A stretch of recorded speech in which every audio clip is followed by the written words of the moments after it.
Bien, buenas tardes a todos y a todas y bienvenidos a la cuarta sesión del Fórum Agribusiness 2015 Cátedra Cajamar Jovenpa. Hoy vamos a hablar de la producción. Vamos pasando escalones y hoy hablaremos de la producción y la vamos a entender como un eslabón de la cadena agroalimentaria, un eslabón de la cadena de valor que veíamos el primer día en la introducción que hicimos. No sé si se acuerdan. Vale. Hoy yo voy a hablar un poquito porque los ponentes que tenemos son primeros espadas, así que eso. La producción agropecuaria la podemos separar en dos grandes grupos, producción vegetal y producción animal.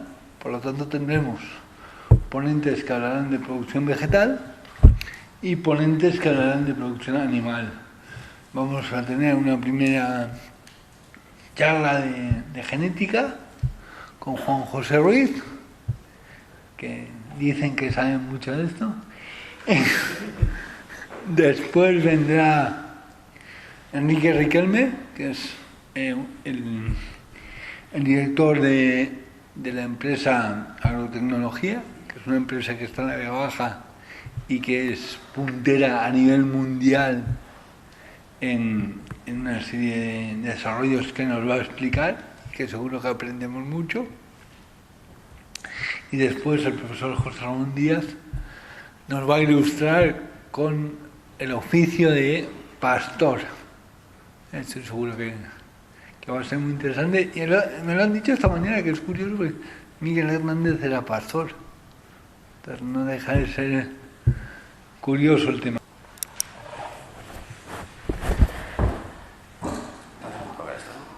Muy bien, buenas tardes y en primer lugar muchas gracias a la Cátedra Cajamar, a Jovenpa, la persona de Rafael que tenemos por aquí y también al hombre de orquesta, organizador, presentador, conferenciante y exalumno David López, profesor López.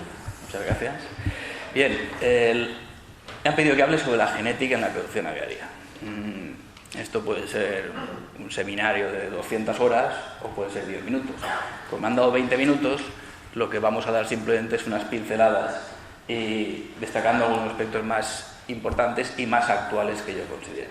Normalmente trato de adaptar una charla al auditorio presente, pero aquí es tan variopinto, estoy viendo antiguos alumnos míos que ya se saben este tema o deberían sabérselo, pero gente que también yo creo que en genética no han dado nada de formación. Así que intentaremos dar una visión muy general. ¿Qué es esto? Pues es un artículo que cayó en mis manos, un artículo científico que cayó en mis manos este fin de semana, y en realidad, como se puede ver, son unas piezas dentales que están datadas en una antigüedad de unos 7.400 años. ¿Qué pintan aquí en esta charla unas piezas dentales? Pues básicamente dos cuestiones que luego también veremos. Una, que corresponden a uno de los primeros agricultores en la península ibérica, y dos, que a partir de ellas se ha extraído ADN y se ha completado su secuencia genómica mediante unas técnicas de nueva generación que también hablaremos y que quizás sea un poco lo más importante en las técnicas de aplicación de la genética a la producción agraria que podemos encontrar ahora. Bien, ¿dónde se han encontrado? Pues en una cueva, lógicamente, en una cueva que curiosamente lleva el nombre de Cueva Bonica y que se encuentra cerca de Barcelona, en el Baix Llobregat. Aquí tenéis el artículo, que es de hace un par de semanas, recuperado genoma completo de uno de los primeros agricultoras, porque se trata de un diente de mujer, de hace 7.400 años en la Cova Bonica, en la comarca del Baix Vinalopó, en la provincia de Barcelona. ¿Qué pasa? Que hemos llegado a saber, por el análisis de ADN, si ya es agricultor o no. Es decir, hemos avanzado tanto en las técnicas que podemos comprobar mediante ese análisis de ADN a qué se dedicaba ese ser humano. No, ¿verdad? No hemos llegado hasta eso. Simplemente va asociado también a restos arqueológicos que se han encontrado en esa cueva. En concreto, estos restos que pertenecen a la denominada cultura de la cerámica cardial. Cardial, que viene de cardium, que como sabemos viene de corazón. Pues no, en este caso viene de berberecho. Cardium es el nombre del berberecho común y con las valvas del berberecho se hacían esas inscripciones, esa decoración en la cerámica. Y lo importante es que va asociado a la cultura neolítica, es decir, al comienzo de la agricultura. De esa forma sabemos que ese diente pertenece a una agricultura. Y en el artículo científico no se analizaban solo dientes de esa cueva bonica cerca de Barcelona, sino se analizaban de otras dos cuevas, que tenemos bastante más cerca. Una, la cueva del Or, en Beniarrés, subiendo para la montaña aquí cerquita, y otra en la cueva de la Sarsa, se llama, en Bocairent, también bastante cerca. De hecho, estos restos, por ejemplo, de cerámica, corresponden a la cueva del Or, y ahí hay dataciones de un poco más anteriores, 7.550 años incluso. Y yo no soy un experto en cerámica, pero a mí esa me parece más elaborada que la anterior. De hecho, también hay una pieza con una figura típica en las pinturas rupestres, que es una figura de ser humano con las manos alzadas hacia el cielo, un símbolo claramente religioso, que permite relacionar también esas pinturas rupestres con agricultores. Son agricultores las que han hecho esas pinturas rupestres. Me acuerdo que antes, cosa que antes no se sabía. Bien, casualmente, los dientes de la cova del Or y de la cova de la Sarsa, pues se ve que su ADN no estaba igual de bien. Entonces tenemos que decir que la primera agricultora de momento que tenemos secuenciada es de Barcelona. Bien, ¿qué tenemos ahora aquí? Los alumnos que tengo aquí recordarán que cuando empecé a darles clase hace unos 20 años en la Escuela Politécnica Superior de Orihuela, como pasa el tiempo, la edad de la agricultura se estimaba entonces la antigüedad en unos 5.000, 6.000 años. Y ya, en un ejercicio de falta de modestia, no sé si recordarán, yo sí, que les decía que yo no me lo creía, que la agricultura tenía que ser mucho más antigua porque el hombre era mucho más antiguo. Y 5.000 años no es nada. De hecho, nos separan 2.000 años de los romanos, de los griegos, y somos prácticamente lo mismo. Con lo cual, tenía que ser más antigua. Poco después, esta pepita de calabaza apareció como portada, nada menos en la revista Science, porque daba una antigüedad en un centro de agricultura, México, de prácticamente 9.000 años. Con lo cual, se revolucionó a partir de ahí el concepto de origen de la agricultura, de origen de la producción agraria, que es de lo que estamos hablando. De hecho, actualmente ya se distinguen centros de origen en distintas partes de la Tierra y estamos yendo a unas antigüedades, se puede ver aquí, prácticamente de 13.000 años de antigüedad. Y todas van prácticamente hacia el límite, 12.000, 13.000 años. ¿Qué pasó hace 12.000, 13.000 años?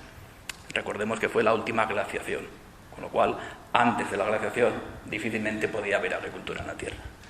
Pero yo estoy convencido también, y aquí hago un ejercicio de inmodestia, en que aparecerán tarde o temprano restos de antes de la glaciación, porque la edad del ser humano, y como sabemos de los restos de Atapuerca, cada vez es más anterior. No puede haber estado el ser humano tantos miles de años en la Tierra sin cultivar plantas. Eso es una creencia que digo yo, pero sin ninguna prueba de momento. ¿De acuerdo? Bien, ¿qué ha pasado durante tantos miles de años? Pues que el ser humano ha domesticado plantas, ha diversificado cultivos, ha generado variación de interés. Podemos poner muchos ejemplos, pero voy a solo poner esta imagen de los invernaderos de la Escuela Politécnica Superior de Orihuela y una imagen de sandías, con mucha variabilidad, que no es nueva. Esta variabilidad ya estaba generada por el ser humano mucho antes de las nuevas técnicas de la genética. Porque en realidad, y eso sí que no voy a dar una clase aquí de genética, pero porque podría tirar mucho tiempo, pero si empezamos 10.000, ya 12.000, 13.000 años prácticamente con la domesticación, después siguieron técnicas de selección, de hibridación, el descubrimiento de las leyes de Mendel, es decir, que dio lugar a la genética, la mutagénesis, que mal suena eso, con productos como colchicina, que producían la duplicación cromosómica, el cultivo de tejidos in vitro, rescate de embriones, variantes somaclonales, individuos haploides, mal suena fatal, ¿verdad?, fusión de protoplastos, pero todas esas técnicas se han aplicado sin ninguna repercusión en la opinión pública. ¿Qué ocurre? Que llegamos a la década de los 70-80 y aparece la tecnología del ADN recombinante, también llamado ingeniería genética y también llamado obtención de plantas transgénicas. Y aquí sí, aquí se arma una revolución por la aplicación de estas técnicas a la producción agraria, a la genética, que a veces es difícil de comprender. Bien, después viene la utilización en genética de marcadores moleculares, la genómica y la bioinformática. Hay también muchas ómicas más que voy a omitir, proteómica, metabolómica y un montón de ómicas más, pero el cuello de botella aquí ya a partir del año 2000 prácticamente, debido a las técnicas de secuenciación, es lo que se llama bioinformática. Esta mañana me ha llamado investigador en este tipo de cosas y me dice, oye, tengo aquí muchos datos de secuencia. De hecho, tengo algo así como 100 terabytes. Un tera son 1000 gigas. Es decir, tengo algo así como 100.000 millones de datos. ¿Dónde los puedo almacenar? Y ese, curiosamente, es el problema actualmente de la investigación en genómica o en genética avanzada. ¿Qué hacer con los millones de datos que se obtienen? Eso se llama bioinformática y es un cuello de botella terrorífico en las investigaciones. Pero bien, la cuestión importante para nosotros es que aquí vemos un ejemplo. Esto es un pariente silvestre del maíz, una variedad antigua de maíz, ya antes de las técnicas modernas de hibridación, y las variedades actuales. Pues la realidad es que nuestros antepasados ya hicieron la mayor parte del trabajo. Las grandes modificaciones genéticas se hicieron ya hace muchos cientos de años. Vamos a ver un ejemplo nuestro. Nosotros en la escuela llevamos un programa de mejora de tomate para la introducción de resistencias genéticas en este cultivo, utilizando variedades tradicionales de forma que sean más competitivas y sean más aptas para la producción agraria moderna. Esta imagen también es de los invernaderos de la escuela y algunos de los aquí presentes han contribuido, por ejemplo, al desarrollo de estos marcadores. Marcadores moleculares son simplemente pruebas bioquímicas que detectan variantes en el ADN, sin tener que ver la planta y cultivarla. Pues desde hace ya unos 15 años se utilizan de forma rutinaria. En las empresas de mejora también se utilizan ya prácticamente de forma rutinaria este tipo de análisis del ADN. Cuidado, que todavía no estoy modificando el ADN, lo estoy viendo. Son pruebas que no afectan, que no modifican genéticamente el genoma. Aquí tenemos marcadores desarrollados por Santiago, aquí presente, para genes de resistencia al virus de la cuchara, al virus del bronceado, hay otros virus, y lo que nos permite básicamente en mejora, en la aplicación de la genética, es seleccionar, por ejemplo, plantas resistentes. No me hace falta cultivarlas, sino que en base a esas pruebas bioquímicas, yo puedo determinar si la planta que no presenta la bandita, en este caso, es resistente o sensible. Una prueba rápida que me evita tener que evaluar plantas en campo. Bien, otro tipo de marcadores que también se han desarrollado son los SNPs, detectan un único cambio, el cambio más pequeño posible en el ADN, que es un polimorfismo de nucleótido simple. Un único nucleótido es capaz de ser detectado ya, y este gel, si no recuerdo mal, es del año 2003 o 2004. Lo cual hace ya 10 años que estas cosas se pueden hacer de forma rutinaria. También sirven para identificar variedades en nuestro programa de mejora. Y eso es básicamente aplicación de marcadores moleculares. Pero llegamos al horror. ¿Qué pasa? ¿Por qué los marcadores moleculares? ¿Por qué las duplicaciones cromosómicas? ¿Por qué las técnicas que hemos visto antes que sí que modifican el ADN han producido ninguna repercusión en la sociedad y las plantas transgénicas sí? Porque hay muchos ejemplos de cultivos que están genéticamente modificados y que han despertado en absoluto alarma social y que no los comemos todos los días. Ahí tenemos unos poquitos ejemplos. Una pera obtenida por radiación, ante rayos X inducimos mutaciones en los cromosomas, se seleccionan mutaciones que sean de utilidad y son variedades nuevas. También hay pomelos, como el pomelo rubio obtenido por radiación. La sandía sin semilla, que tanto nos gusta. La sandía sin semilla es un organismo, los organismos normales son diploides, pues aquí se ha duplicado el complemento cromosómico en plan salvaje. Es un organismo poliploide, que suena fatal, pero significa simplemente que tiene el doble de cromosomas. Luego se cruza con otra normal y tenemos una sandía triploide, con dos juegos cromosómicos de una planta y uno de la otra. Pues eso no lo comemos sin ningún problema. Mayor modificación genética que esa es difícil pensar. Y nuestro tomate mejorado, todas las variedades que nos comemos, tienen genes procedentes de especies silvestres. Han sido modificados genéticamente mediante cultivo in vitro. Pero eso no ha trascendido porque son técnicas. ¿Qué ha pasado con los transgénicos? Aquí tenemos una evolución actualizada, datos hasta el año 2014, y vemos que desde su comienzo del 96 hasta el año pasado, 2014, la línea verde sigue una tendencia creciente. Aquí están millones de acres y la columna a la derecha no se ve, pero son millones de hectáreas. Es decir, estamos a nivel mundial en unos 180 millones de hectáreas cultivadas de organismos transgénicos. Una evolución perfectamente creciente. Pero fijémonos en la evolución cuando separamos países industrializados, que es la línea azul, que parece más estancada la evolución, y los países en desarrollo. Luego comentaré por qué, que todavía sigue una evolución creciente y que mantiene la línea creciente verde. Aquí lo podemos ver por países, del total de países del mundo en verde. Claro, esta transparencia la ha hecho un defensor de los cultivos transgénicos.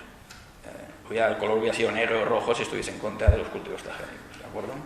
Pero el verde, el color de la esperanza, lo han puesto los países en los cuales hay cultivos transgénicos. 28 países cultivan transgénicos, incluyendo en Europa prácticamente a España y Portugal.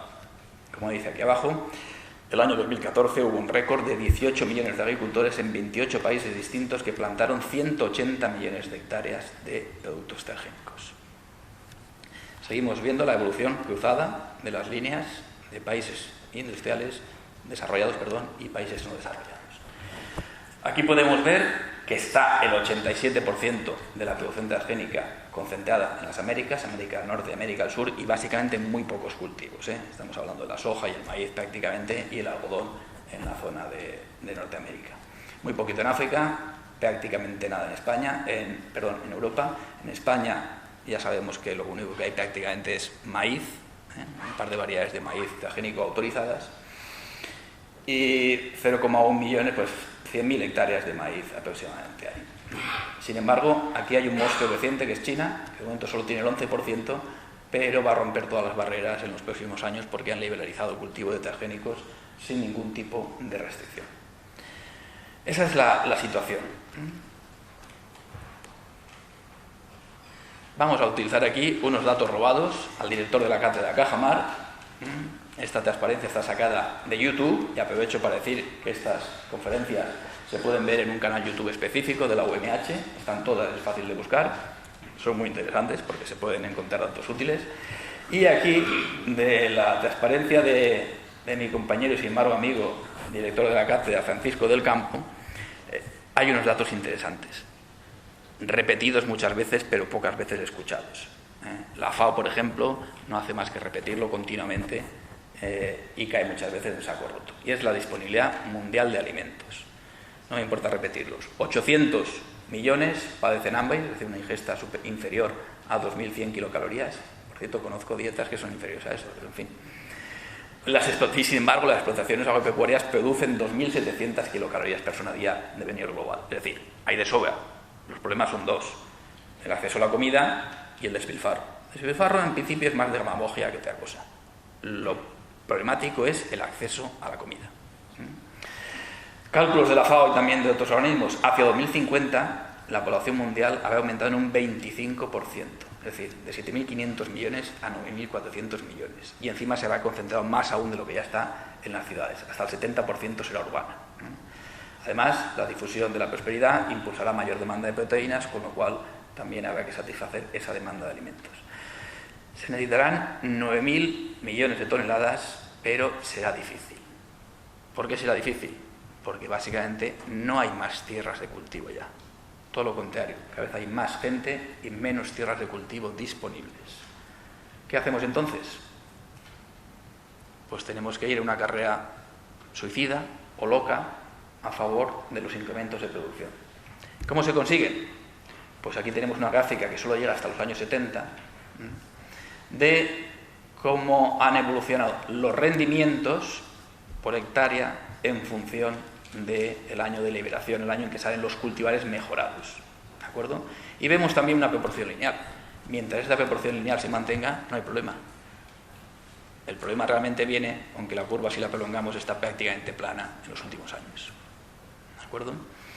Bien, cuidado, estos incrementos de producción no vienen solo de la genética aplicada a la producción agraria, sino de las técnicas de producción, de la fitotecnia, es decir, de la mejora de las técnicas de cultivo, lógicamente.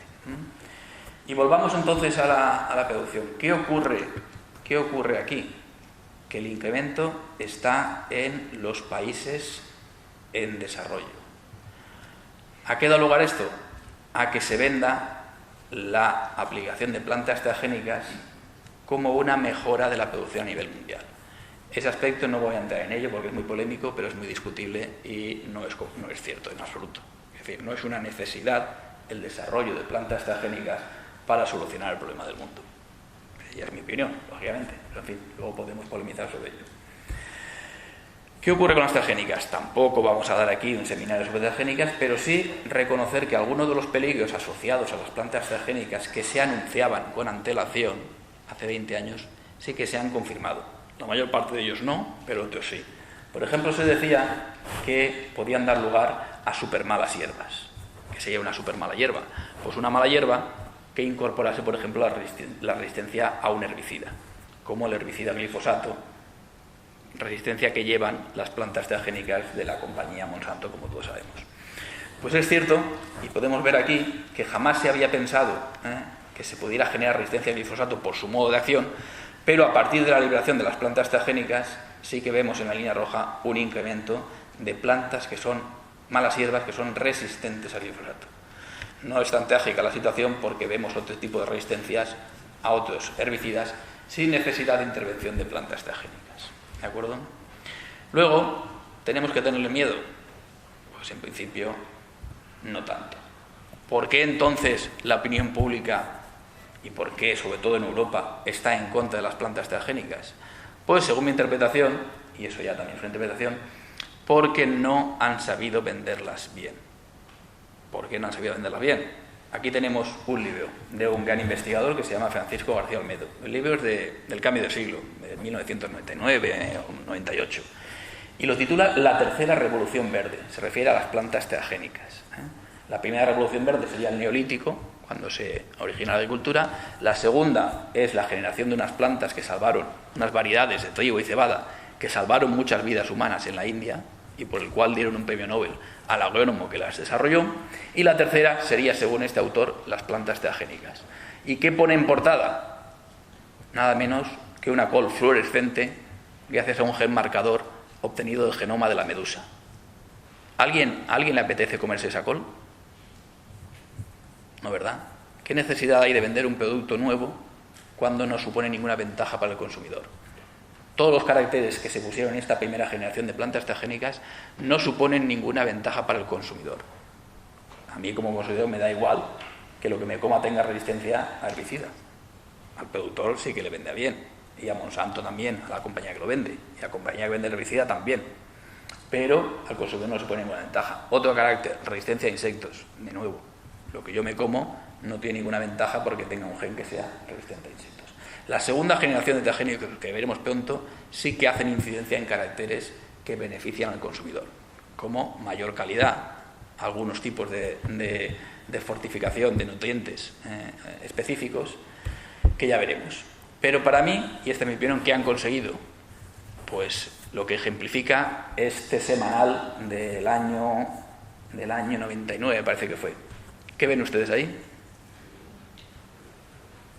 Parece un pimiento, ¿no? Pero fijemos en el título: transgénicos, alimentos que matan o remedio contra el hambre. La manipulación genética, el gran debate del fin de siglo. ¿Qué hay en la mente de este periodista y la opinión pública? Pues asociado una deformidad, una supuesta deformidad de el culo de un pimiento normal y corriente. Ese pimiento les aseguro que no es transgénico. Pero lo han asociado inmediatamente ya al carácter transgénico. Eso ha cundido en la opinión pública y hace que hoy en día en Europa y durante muchos años nos tengamos que olvidar de la tecnología de ingeniería genética. Bien, vamos a lo que sí que ya se utiliza y está revolucionando en los últimos años la aplicación de la genética a la agricultura. ¿Cómo vamos de tiempo, moderador? ¿Vamos bien? Lo que sí que ha constituido una revolución son las últimas técnicas que comentaba antes de secuenciación, es decir, de identificación del ADN de los individuos, sean plantas, animales o personas. Se llaman tecnologías de Next Generation Sequencing y han permitido, por ejemplo, muchos avances. Uno de ellos en nuestro campo es la secuenciación, por ejemplo, del genoma del tomate, que fue publicada hace un par de años en la revista Nature, y constituyó realmente una auténtica revolución, sobre todo para los que nos dedicamos a la mejora del tomate, lógicamente. ¿Por qué? Porque no es ese titular periodístico, no es que abra la puerta a la creación de variedades más sabiosas directamente, pero sí que aporta y aportará de aquí, en los siguientes años, muchos conocimientos necesarios para mejorar específicamente variedades de tomate. Lo veremos y en pocos años. Realmente, quien identificó este genoma, quien secuenció el genoma del tomate, fue un equipo internacional, pero en este equipo participaban algunos grupos españoles, como el del doctor Ganel, con el que colaboramos últimamente en el desarrollo de programas de mejora genética de tomate. Lo que hay aquí es lo mismo, que se ve más pequeño aquí dentro. Y es que nosotros llevamos a cabo programas de mejora genética mediante un esquema clásico de mejora por retrocruzamiento. Pero, ¿eso es modificación genética? Por supuesto que es modificación genética. No se puede decir que es modificación genética. Y allí donde lo vamos a intentar, por ejemplo, colaboramos con agricultores a través del Ayuntamiento de Muchamiel, tenemos que explicar lo que es eso. Porque, oye, mejora genética y enseguida están pensando en plantas transgénicas. ¿De acuerdo? Bien, no, es una cosa que hace la naturaleza, que es cruzar simplemente una variedad con otra. En este caso, a partir de una variedad silvestre. Pero, ¿qué ocurre? Ahora que no me oye nadie, que cuando hacemos ese programa de retrocruzamiento que se ha hecho toda la vida y que ocurre en la naturaleza, estamos introduciendo, por ejemplo, aquí tenemos distintas combinaciones de genotipos resistentes a virus, al virus de la cuchara, al virus del bronceado, pues al introducir esas resistencias estamos introduciendo muchísimos más genes asociados a esa resistencia procedentes de la especie silvestre. Es decir, estamos introduciendo muchísimos más genes de lo que podía hacer un procedimiento de ingeniería genética. Pero eso, perdón, 5 minutos, que sean 10. Bien, pero nuestro objetivo es obtener variedades de plantas, y ahí estamos. ¿Cómo se emplean las nuevas tecnologías en un programa como el nuestro, que no utiliza nada de ingeniería genética? Pues con ese pedazo de hoja Excel que tenemos aquí, que les voy a enseñar simplemente, que tenemos aquí a la izquierda variedades de plantas, y a la derecha esta hoja tendrá 15 casillas, pero hay 7.500 casillas más a la derecha. Esas 7.500 son posiciones del genoma del tomate que somos capaces de analizar en cada uno de los tomates. Y ahí podemos ver, lo veremos mejor en la siguiente, que está más detallado, pero al revés. Aquí tenemos líneas, cada línea es un tomate, y cada uno de estos puntos, estamos por el 7.434, es un punto del genoma que podemos identificar perfectamente en un tipo de reacción que ocurre en muy poco tiempo. Y aquí tenemos la configuración del ADN, adenina, citosina, guanina, si se acuerdan de las bases del ADN, y podemos identificar en una única reacción hasta 10.000 puntos del genoma para comparar variedades de esa forma. La potencia de este método fue una revolución y es de hace 2 años. Pues bien, eso ya está completamente desfasado, para que se den cuenta del ritmo al que van las tecnologías de secuenciación. Hoy en día, las pruebas más baratas que esas de hace 2 años permiten analizar millones de puntos del genoma en una reacción que cuesta poco más de 50 euros. Está completamente revolucionando el sector esto. Vemos otro ejemplo aquí de análisis genético. Este es un titular de periódico. La SGAE de las semillas. Inspectores, aquí no voy a decir quién, pero alguno de nuestros antiguos alumnos ha sido inspector, recorren plantaciones en busca de cultivos que se saltan la propiedad intelectual. ¿Qué es eso de la propiedad intelectual? Pues vamos a hablar en plata. Las plantas no se pueden patentar, pero vamos a hablar de patentes. Sí que se patentan. Por ejemplo, seguro que alguno conoce el caso de la mandarina Nadorcot, o también llamada Fourier, que se introdujo de forma no ilegal, sino de forma alegal, digamos, en España, procedente de Marruecos, donde se obtuvo allá por el año 98, me parece que fue. Se plantó, se injertaron numerosos huertos, miles y miles de huertos, de esa manera que era muy valiosa en el mercado porque era bastante tardía y de buena calidad. Pero a continuación, Marruecos obtuvo, una empresa, Dominios Agrícolas de Marruecos, obtuvo una patente sobre esa variedad porque se había obtenido en la zona de Benimalá, en el centro de Marruecos. A continuación, ¿qué pasó? Que exigieron a todos los agricultores que había pasado los derechos de propiedad intelectual y tuvieron que arrancar casi todos los naranjos y encima pagar royalties y multas por valor de más de 15 millones de euros, nada menos. Esto de las patentes es lógico, es normal que lo exista. Pues sí que es normal, porque por ejemplo nosotros que hemos hecho un trabajo de más de 20 años en desarrollo de variedades nuevas de tomate introduciendo genes de resistencia, pues también hemos patentado, por así decirlo, este tipo de variedades, como este tipo de variedades. ¿Para qué? Para a partir de ella desarrollar híbridos de tomate que puedan ser comerciales, pero que se pueda rentabilizar el esfuerzo que se ha hecho. Ese es el significado de la propiedad intelectual y es el significado de las patentes. Si un inventor o un desarrollador de un prototipo de una máquina tiene derecho a tener cierta protección, un mejorador de plantas también lo tiene. Eso es a veces difícil de comprender porque estamos hablando de organismos vivos que se reproducen. Aquí tenemos variedades nuestras, por ejemplo, que están algunas de ellas también en proceso de registro y que pueden competir con variedades normales. Pero volvamos entonces, una vez justificado el tema de las patentes, a la guerra de la mandarina, que es la aplicación de la genética. Por cierto, sus inspectores saben cómo van comprobando si esa variedad tiene derechos de propiedad intelectual o no, ¿verdad? Pues mediante un análisis genético simple y sencillo y rápido. Con una pequeña hoja que obtengan, hoy en día ya pueden comprobar si esa variedad pertenece a una variedad protegida o no.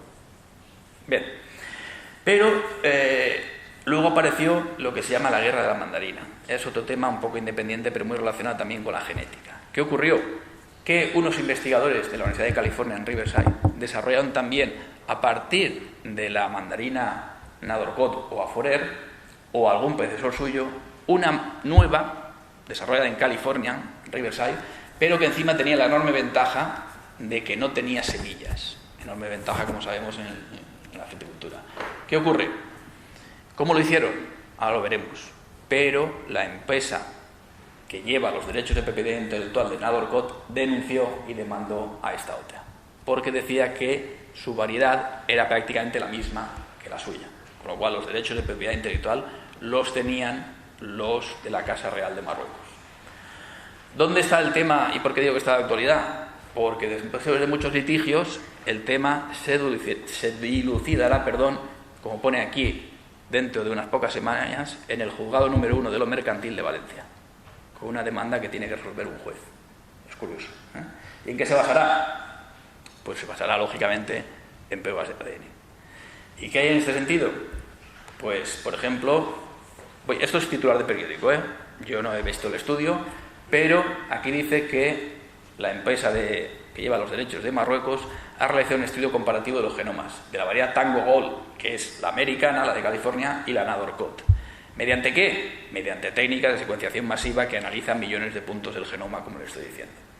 Aquí lo explica un poquito, que consiste en obtener millones de secuencias, y dice finalmente, no voy a decir sus ventajas porque me está mirando mal el moderador, pero que se concluye que Tango Gold y Nadorcot son idénticas en un 99,999997% de las posiciones. ¿Y eso qué significa? ¿Significa eso que son realmente variedades esencialmente derivadas? Pues si ese es el único resultado que tienen, que no me lo creo, eso no vale para nada, porque también nosotros somos en un 99,99 no sé cuántos nueves iguales al chimpancé en cuanto a genoma, y estarán de acuerdo en que no somos la misma especie.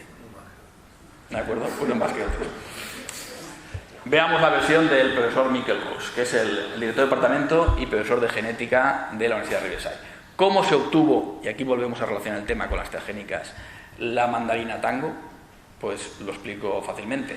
Fue a partir del 95, mediante un programa de mejora por mutación, inducida por rayos X. Es decir, cogían yemas de la variedad original y las sometían a radiación de rayos X. ¿Para qué?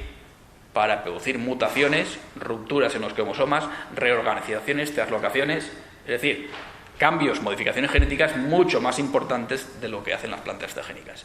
Y sin embargo no pasa nada. Y nos las comeremos y les puedo decir que no pasa nada con total tranquilidad. ¿De acuerdo? Bien, ¿qué ocurre? Pues básicamente el litigio es, si yo hago una modificación por rayos X, por mutaciones de una variedad de mandarina original, ¿lo que obtengo es distinto o no? ¿Es una variedad que puedo proteger? Ahí el juez de lo mercantil tendrá que decir la última palabra, ¿de acuerdo? Pero de nuevo, contrasta esto con el horror que se le tiene a las plantas transgénicas. Aquí explica, no voy a entrar, no te preocupes David, en cómo se hace una secuenciación mediante las tecnologías de nueva generación, pero básicamente lo que ocurre son millones de reacciones de secuenciación en una pequeña placa y en muy poco tiempo. Esa es la gran potencia del método y no vamos a entrar en ello. Lo importante sí que es cómo ha evolucionado su coste. Han bajado en picado, aquí tenemos las técnicas de marcadores, desde el 2002, que depende del tipo de marcador, podían costar el obtener una unidad de dato, un dato único, $12 a 1,25, a 2009 ya a 0,005 dólares. Parece muy bajo, ¿verdad? Pero si pasamos ya del 2009 en adelante, tenemos la gran revolución. Aquí tenemos la última gráfica actualizada del Instituto para la Investigación en Genoma Humano de el coste de un megabase, es decir, de 1 millón de datos de ADN, de una secuencia de ADN. Podemos ver que a partir de 2001, cuando se secuenció el genoma humano, va bajando, pero aquí hay una revolución en 2007 y cae en picado hasta los valores actuales. ¿Por qué? Por la irrupción de las técnicas que estamos contemplando ahora, las de secuenciación masiva. En esta gráfica, que es equivalente, se ve mejor. El coste por genoma, es decir, qué cuesta tener toda la información de lo que cada uno de ustedes es, hasta el último elemento de información que hay en el ADN y que condiciona todo lo que somos, o prácticamente todo lo que somos. Pues en el 2001 costaba 100 millones de euros, una barbaridad, pero hoy en día, en 2015, está por menos de 4.000 o 5.000 euros. E incluso, y esto ya no es información que esté aquí, con las nuevas técnicas, con los grandes secuenciadores de última generación, el coste es de 1.000 euros. Por poco más de 1.000 euros podemos tener toda la información genética de un individuo. Esto tiene muchas repercusiones a nivel humano y social, pero no vamos a entrar en ella porque estamos en agricultura. ¿Y qué ocurre? Que las mismas técnicas que se utilizan en genética humana se pueden aplicar, lógicamente, y se hacen en genética para la producción agraria. Y así la auténtica revolución que ha supuesto es que se están secuenciando rapidísimamente los genomas de casi todos los cultivos. Aquí tenemos el tomate, el pepino, la vid, el cáñamo, manzano, un montón más de cultivos que se están secuenciando día tras día, e incluso genomas, empleando estas tecnologías, de especies ya menores, ya no de cultivos importantes, sino de especies silvestres relacionadas, del lino, las hojas sí que es importante, de mayor número de cultivos. Eso está revolucionando la producción agraria y la aplicación de la genética. Y traigo aquí ahora a otro exalumno nuestro, José Antonio Hernández, que también dio una muy buena conferencia y que también pueden ver en YouTube, donde está capturada la pantalla. ¿Por qué? Porque esa genómica es la que se está aplicando hoy en día en la producción agraria a través de las empresas de mejora. Están utilizándola para desarrollar variedades nuevas, cultivos nuevos o variantes nuevas. Tenemos aquí algunas de las imágenes. Se pueden obtener... ¿Para qué se puede utilizar esta tecnología? Pues para obtener variantes nuevas como ese tomate negro, o también para valorizar y recuperar, por ejemplo, variedades tradicionales. Eso es importante. La nueva tecnología vale para las viejas variedades también exactamente igual. Aquí tenemos algunos ejemplos. Permite, por ejemplo, y eso ya lo permitían los marcadores moleculares, detectar una falsa variedad tradicional, lo cual sería importante, por ejemplo, en el caso de las denominaciones de origen, que están también de moda hoy en día, a la que se está casi obteniendo la de la ganada. Y para ir acabando, también se pueden combinar las últimas tecnologías con las variedades tradicionales. De hecho, esto que les presento aquí es un proyecto europeo en el que participamos, se llama TEADITOM, de variedades tradicionales de tomate, y es un proyecto financiado por la Unión Europea, con nada menos que 4,3 millones de euros. Participan muchísimos países, tenemos nosotros también la oportunidad de participar como grupo de investigación de la Universidad Miguel Hernández, pero básicamente consiste en la aplicación de las tecnologías de última generación en la recuperación, valorización de variedades tradicionales de tomate en toda Europa. Vamos a cambiar a que no sea todo tomate y, si me permite el moderador, vamos a cerrar el círculo. También, y con la colaboración seguramente de la Cátedra Cajamar, pretendemos desarrollar un proyecto para recuperación de variedades tradicionales o antiguas o olvidadas de vid. Esa imagen que tenemos ahí, en que también sale el profesor López, que vemos aquí, está curiosamente hecha en un viñedo de más de 100 años de una variedad que no se conocía bien su genotipo y en la cual, mediante este tipo de técnicas, vamos a intentar ver si realmente es diferente o no, para ver si tiene valor o no, pero está curiosamente en Beniarrés. Si recuerdan, Beniarrés es donde estaba la Cueva del Or, que precisamente está en las montañas de Benicadel, que se ve al fondo ahí. ¿Qué ocurre?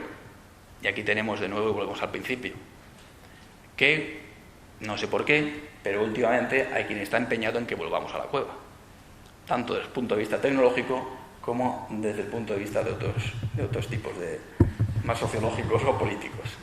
Bien, esa es la Cova Única, que está en Barcelona, y lo que tenemos que ver es si esta es la tecnología que queremos usar o queremos usar las nuevas tecnologías para la mejora de la producción agraria. Muchas gracias. Y acabamos.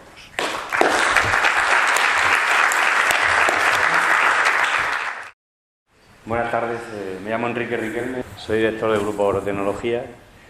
Quería agradecer la invitación a la Cátedra de Fundación Cajamar y a Jovenpa por habernos permitido y dar la oportunidad de participar. Y bueno, yo realmente teníamos dentro de producción, pues nosotros tenemos una especialidad muy determinada, muy pequeñita dentro de lo que es la producción agraria, pero bueno, desde nuestro punto de vista es interesante que la podáis conocer y creemos que podemos aportar de alguna manera nuevas técnicas o tecnologías para seguir avanzando en la producción agrícola, ¿no? Bueno, nosotros teníamos esta presentación, que es la bioestimulación y la bioprotección para una producción sostenible. Nuestra empresa es una empresa que se dedica a producir productos para nutrición y protección vegetal, desde un punto de vista, digamos, de productos de bajo impacto, y productos sobre todo para el biocontrol de plagas y enfermedades.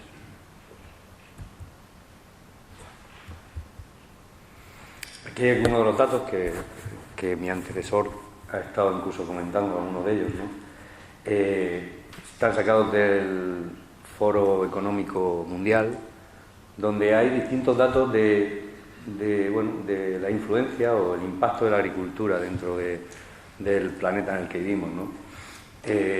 Como bien dice, el 30% producimos el 30% de la emisión de gases que producen el efecto invernadero, el 16% de la forestación, participamos del 70% de las extracciones de agua de todo el mundo.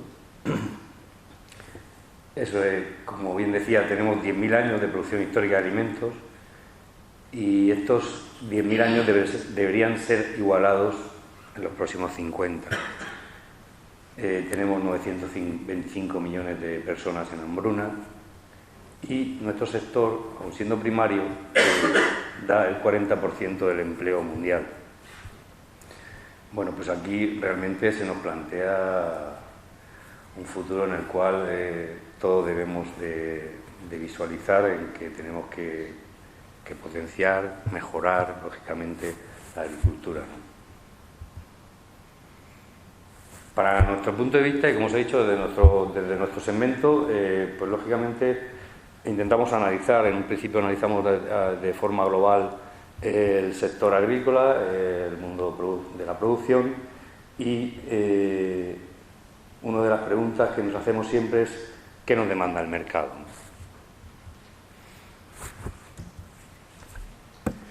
Pues estábamos hablando de que va a haber un aumento lógico, hay un aumento de la población en los próximos 50 para el 2050 se supone que vamos a incrementar la población en un 35%, con lo cual va a haber un incremento de la demanda de alimentos.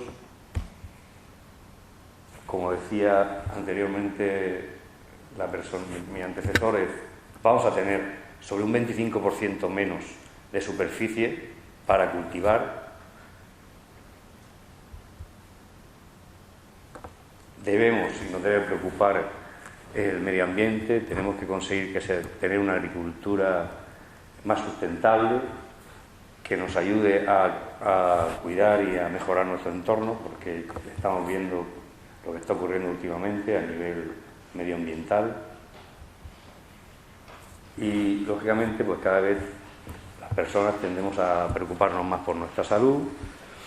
Deben de incrementarse las leyes de seguridad alimentaria, tenemos una necesidad y en este momento se ven reflejados en los límites mínimos de residuos fitosanitarios garantizados.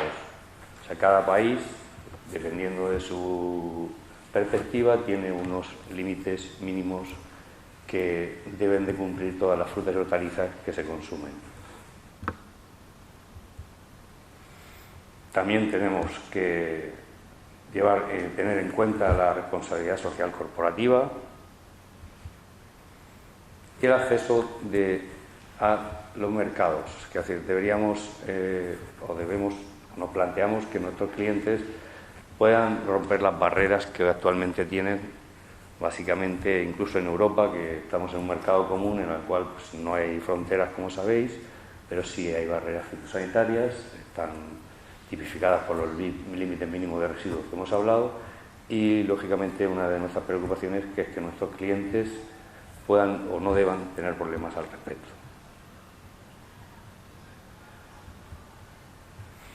¿Qué ofrece Grupo de Tecnología? Nosotros practicamos o intentamos practicar y lo representamos con este logo de Residuo Cero, el cual lo tenemos registrado desde el 2001, donde era un momento que en España este concepto ahora se habla mucho de él y a nivel mundial incluso. Y fuimos la primera empresa que realmente surgió de la preocupación o quizá del posicionamiento de nuestra idea de agricultura, ¿no? En aquella época, a finales del siglo pasado, a finales de los 90, en España pues, había una producción tradicional, se vislumbraba que podía haber una producción ecológica y realmente estaban muy separadas, era muy dispar, ¿no? Unas de otras, ¿no? Pero también podíamos visualizar que teníamos que ir hacia otros sistemas de producción más sostenibles, donde pudiéramos manejar sistemas mixtos de uso de fitosanitarios, donde realmente pudiéramos conseguir llegar a frutas sin residuos químicos. El cero, realmente sabemos que es una cifra que no existe, es evidente, simplemente es un principio gráfico. Y lo que nosotros nos dedicamos en este sentido es a producir productos para incrementar el rendimiento de los cultivos y ejecutar una protección sostenible en cuanto a plagas y enfermedades. En nuestra línea de productos se ve reflejado en la familia de bioestimulantes y en la familia de biopesticidas.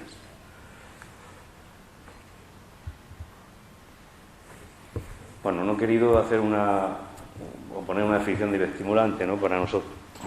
Realmente son sustancias de distinta tipología, pueden ser de procedencia mineral, pueden ser de procedencia vegetal, incluso microbiológico, que lo que hacen es inducir procesos metabólicos dentro de la planta. Dependiendo de las distintas sustancias que utilicemos y los momentos de uso, pues son productos que básicamente lo que van a aportar es eficiencia, ahorro energético a la planta y tolerancia al estrés externo, los estrés abióticos.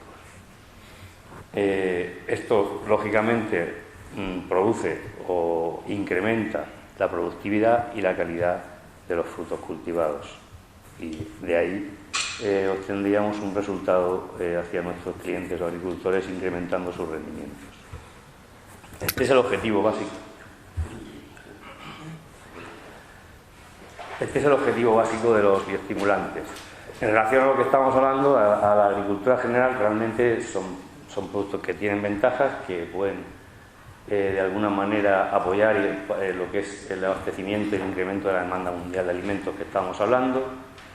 Pueden ayudar a los cultivos a la resistencia o a la adaptación al cambio climático.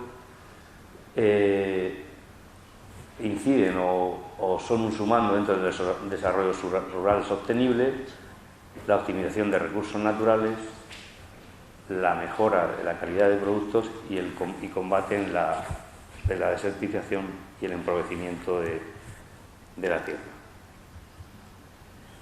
Aquí os he puesto algunos ejemplos de algunos de los productos que producimos en la empresa. Básicamente, cuando hablamos de bioestimulantes, hablamos de productos que potencian o que de alguna manera, como he dicho, inducen en el metabolismo de la planta. En este caso es un producto que mejora o protege a los frutos básicamente de las inclemencias meteorológicas, del estrés, como he dicho, abiótico. No os voy a poner mucho de estos productos. Aquí tenemos un grupo de productos, o digamos el catálogo principal de bioestimulantes de la empresa, donde hay distintos productos, bien para activar los cultivos, para potenciar el color de las frutas, para fortalecer la raíz, para engorde de frutos y para aportes de calcio y mejoras de cuaje en los distintos cultivos. La otra parte, o el otro tipología de productos que veníamos a hablar, era la parte de los biopesticidas, que bueno, son fitosanitarios, cuyos ingredientes activos son procedentes de organismos vivos, como son los virus, los hongos, las bacterias o productos naturales derivados de las plantas. Y estos se utilizan para el control de plagas y enfermedades agrícolas.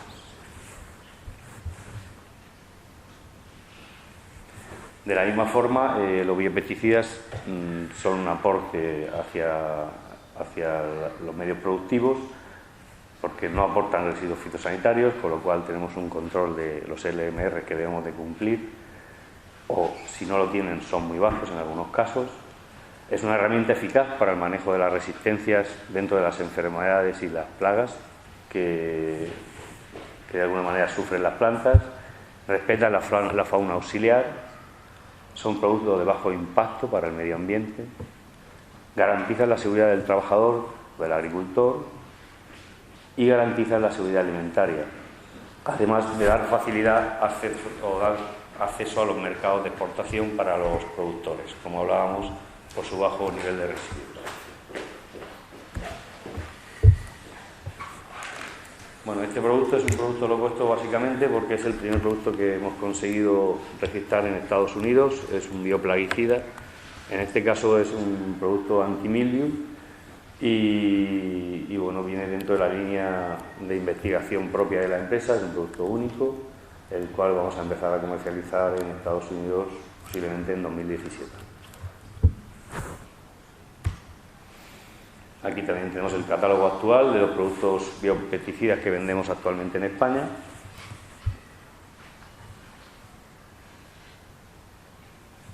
Y luego quería hablaros un poco del I+D, MASI.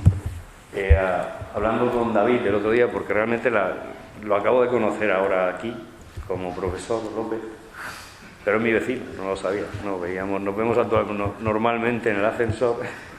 Y ayer hablando yo le dije, bueno, es que me han planteado una charla que claro, con los 15 o 20 minutos que tengo, yo tampoco quiero que parezca tampoco que estamos intentando vender algo o venderos algo, simplemente, bueno, somos una empresa local, somos una empresa que estamos aquí situada en Orihuela, somos una empresa que la tecnología, o no toda, pero el 80% de la tecnología que utilizamos y que comercializamos y que ponemos a punto es propia, por lo cual somos un poco curiosos, yo creo, por lo menos.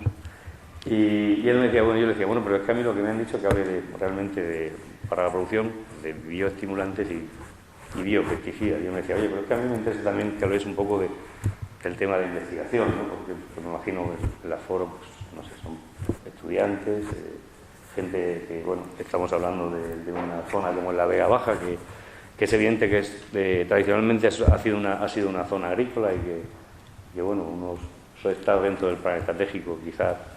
Yo creo dar valor, más que incrementar la agricultura, porque tenemos una generación de agricultores que hemos perdido, que va a ser muy difícil volver a obtenerlo, pero sí que es cierto que con tecnología, como estaba hablando el profesor anteriormente, se pueden hacer muchas cosas, ¿no? Bueno, pues yo, de forma muy sencilla, os voy a explicar lo que hacemos nosotros. Es decir, como os he dicho, dentro del sector, cuando hablan de las grandes multinacionales, como hablaban antes de Monsanto y demás, nosotros no somos nada, ¿no? Pero evidentemente somos empresas que intentamos innovar, lo que hacemos básicamente es buscar nichos de mercado donde podemos ser fuertes y donde nos movemos con rapidez y con eficacia, ¿no? Bueno, pues yo, el I+D+I, por ejemplo, en nuestra empresa, cuando hablo con los equipos técnicos y equipos de investigación, siempre les incremento una I. Porque claro, el I+D+I, todo el mundo nos habla de él, ¿no? Y a veces es una cosa que hasta muchos nos parece hasta lejano y figurado, ¿no? Y es así, siempre y cuando no obtengamos la última I, que para mí es muy importante. Además de la investigación, el desarrollo y la innovación, hay una cosa fundamental, que es la parte final, y yo creo que es muy importante, que es la implementación. Y con eso para nosotros, ¿qué es la implementación? La implementación es hacer realidad una investigación. Y yo creo que eso es un eslabón que falta de la cadena entre la empresa y las universidades o los grupos de investigación, ¿no? Donde tenemos que trabajar, ¿no? En realmente hacer que todo esto sea una realidad. Yo, como os he dicho aquí, simplemente voy a poner una gráfica que es la que trabaja nuestro departamento. Básicamente nosotros, pues, lógicamente, lo que hacemos es, además la empresa, no lo expliqué antes, pero tiene un cariz internacional, tiene filiales en México y en Chile, con lo cual el mercado LATAM, que se llama, que es Norteamérica y Sudamérica, es nuestro mercado, digamos, objetivo, donde generamos el 80% de nuestra actividad comercial internacional, ¿de acuerdo?, que es el 60% de nuestra actividad comercial general. O sea, es muy importante, ¿no? Pues, ¿qué hacemos? Pues bueno, como andamos por el mundo, como yo digo, vemos diferentes tecnologías, aplicaciones. Lo que hacemos realmente hacemos una selección de ideas, pues en relación a usos, en relación a deficiencias que vemos, en relación a oportunidades que vemos, y después de hacer esa selección lo llevamos a nuestro departamento de I+D, lógicamente con la experiencia que tenemos dentro de los materiales o dentro de las tecnologías donde la empresa tiene su apuesta de I+D, pues empezamos a hacer diseños, prototipos de soluciones o de propuestas para resolver distintos problemas o distintas enfermedades, digamos, desde el punto de vista, lógicamente, para nosotros es muy importante que sean de bajo impacto, ¿vale? Siempre tienen que estar dentro de lo que es la visión y la misión de la empresa. Generamos estos prototipos, tenemos un pequeño laboratorio en planta donde realizamos inoculación de enfermedades, trabajamos también con temas digamos, de estrés, y bueno, hacemos los primeros test de todos los prototipos digamos, dentro de nuestras propias instalaciones, para ir seleccionando los prototipos que vemos que de alguna manera pudieran tener o tienen unas respuestas importantes. Y digo importantes porque todo lo que en un laboratorio da resultado, muchas veces, y en el 70-80% de los casos, no se suele replicar en campo. Realmente, para que cuando un laboratorio algo empieza a funcionar, tiene que ser una cosa muy sorprendente, ¿no? A partir de ahí, cuando tenemos este prototipo definido, lógicamente la empresa lo que hace es un análisis comercial, porque bueno, nos puede gustar mucho la investigación, la innovación, pero realmente tenemos que ver cuál es la rentabilidad y dónde están los mercados, si para nosotros son asequibles incluso, ¿no? A veces se quiere, pero no se puede, ¿no? Entonces, bueno, estudiamos la demanda potencial, estudiamos la competencia, la rentabilidad, y a partir de ahí sí ya damos el paso, digamos, la empresa hace el start del producto, desarrollamos un proyecto técnico y empezamos a trabajar en campo, ¿no? Esos trabajos en campo, pues bueno, normalmente los hacemos con empresas externas de ensayos o bien con centros oficiales. Una vez que hemos realmente comprobado y tenemos todos los datos de funcionamiento del producto, de eficacias, entonces realmente nos planteamos lo que es el lanzamiento y el desarrollo comercial del producto. Os he querido traer esto es un tema, realmente es un tema privado de la empresa, pero lo que hacemos es, pues, como os he dicho, dentro de las investigaciones que hacemos en los distintos mercados, pues las fusionamos y nos marcamos unos factores que nos tienen que dar lo que llamamos la clave de éxito de cada producto. O sea, tenemos que analizar y estamos obligados a analizar que el producto cumple en este ranking o aproximadamente en este ranking estos factores, ¿no? En el caso nuestro, para el agricultor en general y tanto en distintos continentes, está claro que para este tipo de productos lo importante es la eficacia, es lógico. El siguiente factor es el precio, el coste del producto. Después la seguridad, la cuota de mercado. La seguridad de confianza se refiere a la propia marca. Hay gente que compra marcas, lógicamente. Esto cada vez, pues bueno, vemos que va yendo a menos. Realmente ya se aprecian otro tipo de propuestas dentro del mercado en general, no solo en biopesticidas, sino a nivel mundial en cualquier otro ramo de la industria. Y luego miramos la cuota de mercado y el servicio. Aquí os he puesto algunas de las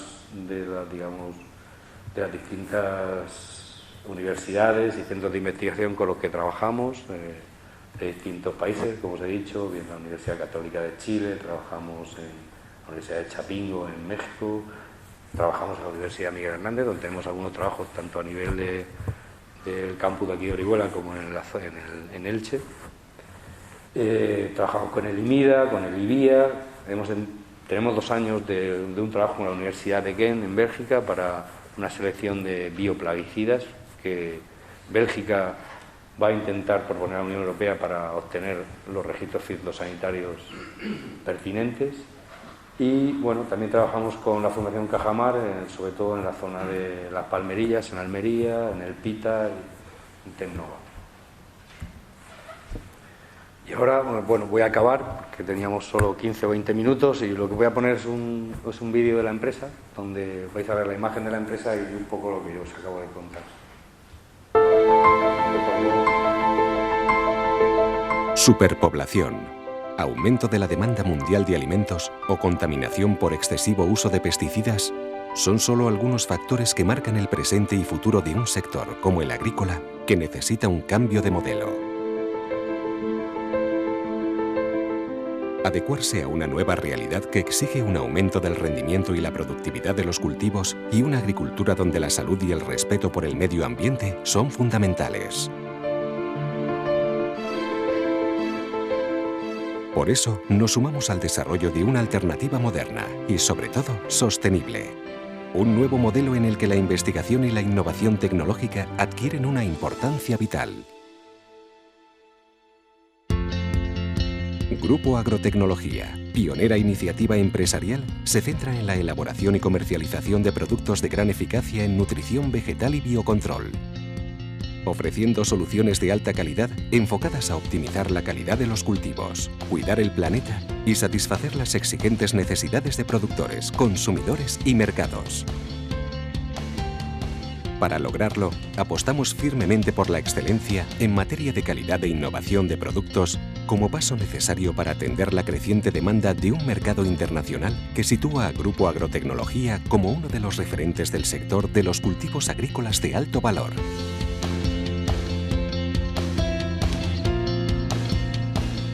Un posicionamiento liderado por nuestro programa de residuos cero con el que conseguimos alimentos 100% libres de residuos químicos. Un protocolo personalizado y específico para cada agricultor, cultivo y zona con el que aumentamos exponencialmente el rendimiento y la productividad. De esta manera, les abrimos a nuestros clientes las puertas de nuevos mercados y oportunidades de negocio.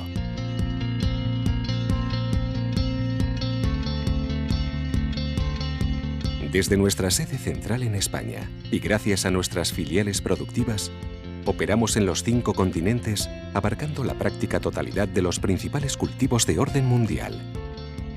Y gracias al reconocimiento de los más prestigiosos organismos de control y certificación orgánica agrícola.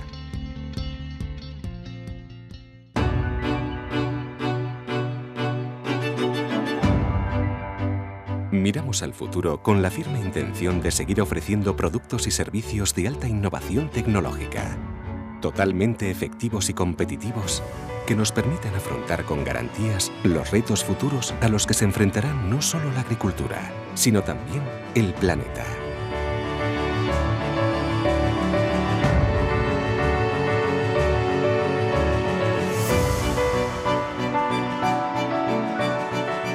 Es tiempo de innovar. Somos Grupo Agrotecnología. Naturalmente eficaz.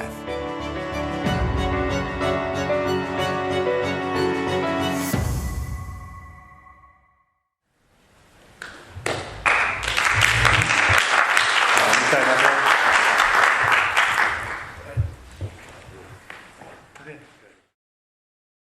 Bueno, en primer lugar quiero agradecer a Francisco del Campo, profesor Francisco del Campo, por ser el director de la Cátedra Cajamar, y a Jovenpa por habernos invitado a participar en este fórum, y evidentemente pues felicitar a David, al profesor López, porque bueno, pues, ha hecho un trabajo excelente en este sentido, ¿no? Como bien decía el profesor Ruiz, en 20 minutos poco se puede hablar sobre unos sistemas de producción, evidentemente, del ganado caprino, pero vamos a intentar, o voy a intentar, ofrecer alguna información sobre cuáles son los sistemas de producción más importantes, cuáles son las razas más importantes, los diseños de alojamientos, en fin, hacer un resumen y, evidentemente, pues prestar, en este caso, ofrecer nuestra ayuda a todos aquellos que puedan estar interesados en plantear una nueva instalación, o si la tienen, porque a lo mejor hay aquí algunos de los oyentes que tienen alguna instalación de ganado caprino, que, pues bueno, si podemos ayudar en ese sentido a mejorar o a participar en la producción que realizan, pues nosotros estamos a su disposición.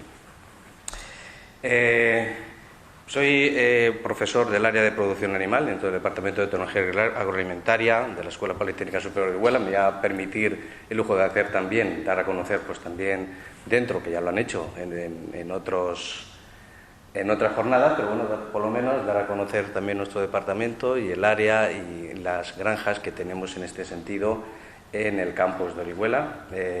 Nuestros alumnos de ingeniero agroalimentario y agroambiental, de máster de ingeniero agrónomo y de otros máster, también como puede ser el de agroecología y desarrollo rural y agroturismo, pues realizan parte de esas prácticas con animales en las granjas que tenemos. En este caso, ¿tienes algún...? ¿No tienes? Bueno, voy a permitir dar el perfil guapo a la cámara, para decir que bueno, nosotros tenemos en la parte de la izquierda, bueno, es verdad, razón. Aquí. Esto sería donde tenemos las granjas, que están en la parte, digamos, más cercana al río, en la Escuela Politécnica. Tenemos una granja de pequeños... Se nos ha ido. Una granja de pequeños rumiantes, en las cuales tenemos cabras de raza murciano-granadina, tenemos también ovejas y tenemos una serie de instalaciones con las cuales pues, se realizan pues, todas las prácticas de los alumnos, y además nos permiten realizar diferentes actividades de investigación encuadradas dentro de un grupo de investigación, que es el de genética, bienestar, calidad y seguridad alimentaria en producción animal. Y evidentemente las personas que hay aquí en esta fotografía pues son diferentes profesores e investigadores que han estado participando con nosotros. En una primera etapa pues, las caras se ven más jóvenes, evidentemente, en las cuales empezamos con reño mecánico y calidad de leche, y en esta segunda etapa en la cual estamos implantando una nueva línea de investigación que es una relacionada con la mejora de la viabilidad económica en granja mediante el aprovechamiento ecoeficiente de la energía y de los subproductos agroindustriales que tantos o de tanta cantidad hay aquí, como por ejemplo es por subproducto de alcachofa, de brócoli o de algunos otros subproductos que se pueden utilizar para la alimentación de los animales y que nos permiten abaratar los costes. Esta última línea está encuadrada dentro de lo que es la cátedra Provertia, en la cual pues, yo participo como director de la cátedra. Evidentemente, ¿por qué en esta zona decidimos estudiar o empezar a trabajar en el tema de ganado caprino? El ganado caprino, y sobre todo lo que es la producción de leche, juega un papel muy importante en la producción final agraria española. De hecho, España ocupa el segundo lugar en cuanto a lo que es producción de leche a nivel europeo, detrás, en este caso, de Francia. Producimos unos 7 millones de toneladas de leche. Y en el caso concreto de la zona en la que nos ocupamos, o la que puede tener influencia nuestra escuela, y cerca de lo que es la Vega Baja, que sería pues, en estas dos provincias, Alicante y Murcia, sabemos que se posicionan en cuanto a producción de leche en el cuarto lugar si lo comparamos con otros lugares o zonas productoras de España. Evidentemente, la leche de cabra, no sé, eso ya depende de los gustos, pero a mí me gusta mucho, por las calidades organolépticas que tiene, y qué decir que por las propiedades físico-químicas, que bueno, aquí he puesto una serie de datos que tienen, pues en este caso, pues una materia grasa bastante importante, pero sobre todo destacar que esas componentes químicos o propiedades nutritivas que tienen facilitan que puedan ser utilizadas esa leche o se sugiere que sea aprovechada para personas, digamos, que puedan tener algún tipo de alergia a la leche de vaca, como es el caso, por ejemplo, pues, de niños, de ancianos o de enfermos, o algún tipo de alergia que pueda suponer la leche de vaca y que en el caso de la leche de cabra pues es más digestible. Evidentemente también pues, juega un papel muy importante en esta zona, o sea que la leche de cabra se produce, todos conocemos que el queso que más se produce ahora mismo o que más se vende es el de queso de rulo, todos tenemos en mente el rulo, pero en esta zona ha habido quesos de cabra muy importantes desde el punto de vista tradicional, como es el queso de Alicante, queso de servilleta, que bueno, que también se utiliza, se hace también a veces con mezcla de oveja, pero que también se puede hacer solo con leche de cabra, y en la zona de Murcia pues hay quesos, digamos, con denominación protegida, que es el queso en este caso, queso de Murcia fresco, el curado y el queso de Murcia al vino, que no sé si, pues me imagino que con un buen vino también estará también bueno, ¿no? Evidentemente, antes decía el profesor López, cuando nos ha presentado, que si Miguel Hernández había sido cabrero, ¿no? Pues, bueno, yo he hecho una búsqueda y he visto que en las reseñas, digamos, históricas en cuanto a lo que es Orihuela, lo que más se conoce, evidentemente, es la biografía de Miguel Hernández. Miguel Hernández, en su época de adolescente, digamos, era cabrero, se dedicaba, en este caso, su padre tenía un tratante de ganado, y de la biografía que hay, de numerosas biografías, se sabe que en Orihuela, sobre todo al principio del siglo XX, pues era una actividad común, se producían, había tratantes ganados, sobre todo en la calle Mayor, había diferentes ganados que salían a pastar, digamos, por la sierra de Orihuela y otros sitios, por la Vega también, por la Huerta, y que evidentemente el ordeño que realizaban, pues claro, como era normal, era de forma manual, ordeñaban las cabras y esa leche la vendían al vecindario, a la gente, para su consumo. Entonces, la pregunta clave es por qué, si era una producción tradicional, después, aquí en Orihuela y en la Vega Baja, no existen muchos ganados, o sea, lo que sería desde un punto de vista comercial, no existen muchos rebaños de cabras, cuando sí que ha habido una tradición en producción de quesos, ha habido una tradición en consumo de leche de cabra, pero evidentemente ahora no hay ganados comerciales, digamos, grandes ganados de los cuales haya una actividad productiva. Quizás a lo mejor la respuesta está en lo primero que ha dicho David cuando me ha presentado, ¿no? Hablar sobre pastores. O sea, la idea es ser ganadero, no pastor. O sea, porque claro, el pastor, desde un punto de vista idílico, que es lo que tenía a lo mejor o necesario en Miguel Hernández, pues evidentemente pues, se producía, se gasta poco, no se hace una inversión grande, pero evidentemente la rentabilidad también es baja. Entonces, hay que tener mentalidad ganadera e intentar hacer que esas explotaciones o esas granjas de cabras produzcan la mayor cantidad posible. Y en ese sentido, lo que tenemos que utilizar son razas, sistemas de producción, técnicas de manejo, alojamientos, que nos permitan sacar el máximo posible desde un punto de vista, digamos, económico a esa granja, siempre y cuando respetemos el bienestar de los animales, que eso es indudable. Entonces, yo a continuación lo que voy a hacer es exponer ¿qué es lo que deberíamos, si alguien se anima, a hacer? Evidentemente, a montar una granja de cabras desde un punto de vista de un ganadero, y para poder rentabilizar y hacer que estos seas un joven empresario, un empresario más, pero en este caso dedicado a la producción de leche de cabra. Evidentemente, hay que utilizar razas que sean altamente productoras, que hayan sido seleccionadas. En este caso, esto me meto en el mundo de la genética, que si no me van a dar un rapapolvo, pero en este caso son razas que han sido seleccionadas durante el tiempo mediante mejora, en este caso, simplemente por selección, de caracteres, en este caso, de producción y, sobre todo, algunos componentes de la leche, como son grasa y proteína. Ahora se están metiendo otras variables, como el tema de la morfología de la glándula mamaria, que sean más aptas para el ordeño mecánico, pero evidentemente hay que utilizar animales que produzcan una mayor cantidad de leche posible en una lactación. Así, por ejemplo, pues podríamos utilizar razas autóctonas, en este caso la raza murciano-granadina, que es la raza que se utiliza principalmente en casi en todas las ganaderías de esta zona, destacando que es necesario si se incluye dentro de la denominación de origen, en este caso, de lo que habíamos hablado antes, de queso de Murcia o del queso, o sea, tanto fresco, curado o albino, porque es necesario que proceda esa leche de cabra murciano-granadina. Otra de las, en este caso solamente me voy a destacar, como estas ponencias van a estar grabadas en YouTube, si alguien quiere tener más información, por favor, porque lo vuelvo a revisar, se ve toda la información de las transparencias y si en caso de ser necesario con mayor información, pues por favor que se ponga en contacto con nosotros y le proporcionaremos más información.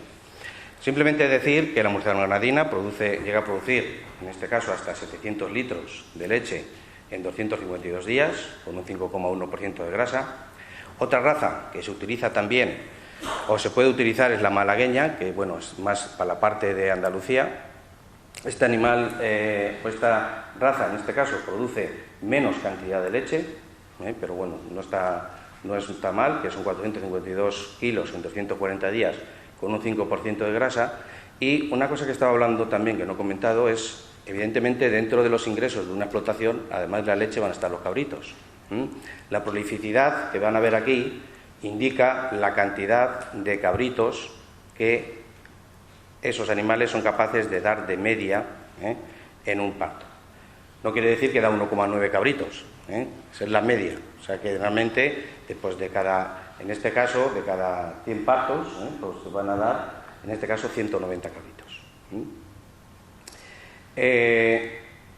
Otra de las razas que ha sido también seleccionada últimamente y está utilizándose, sobre todo, incido en que son, cuando no se hace queso con denominación de origen, se pueden utilizar estas razas. Entonces, si no se van a coger a ninguna, en este caso, que sería, el lechero que se lleva la leche no está cogido para llevárselo para denominación de origen, sí que se pueden utilizar estas razas.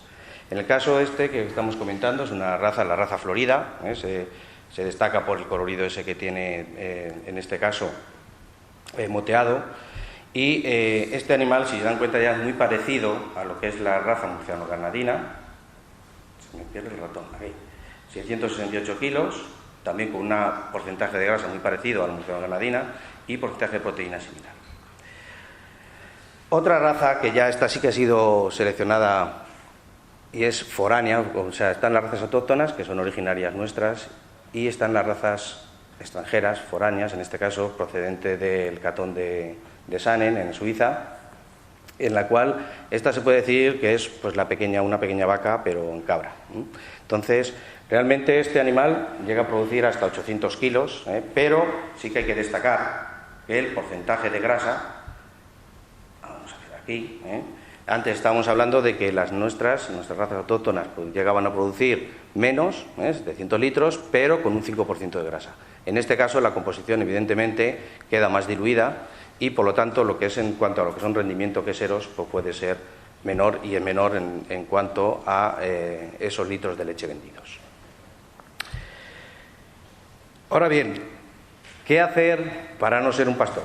Pues, evidentemente, hacer todo lo posible para sacarle el máximo posible a esos animales. Y en ese sentido, lo que tenemos que hacer es ese carácter bucólico que tanto inspiraba a lo mejor a Miguel Hernández cuando se iba a pastar sus cabras. Evidentemente, si queremos sacarle un mayor rendimiento a estos animales que tienen una alta producción, lo que tenemos que hacer es llevar un sistema de producción más intensivo. Es decir, los animales deben de estar en estabulaciones diseñadas adecuadamente, que indicaremos ahora después algunos criterios, y alimentados de forma casi total en pesebre.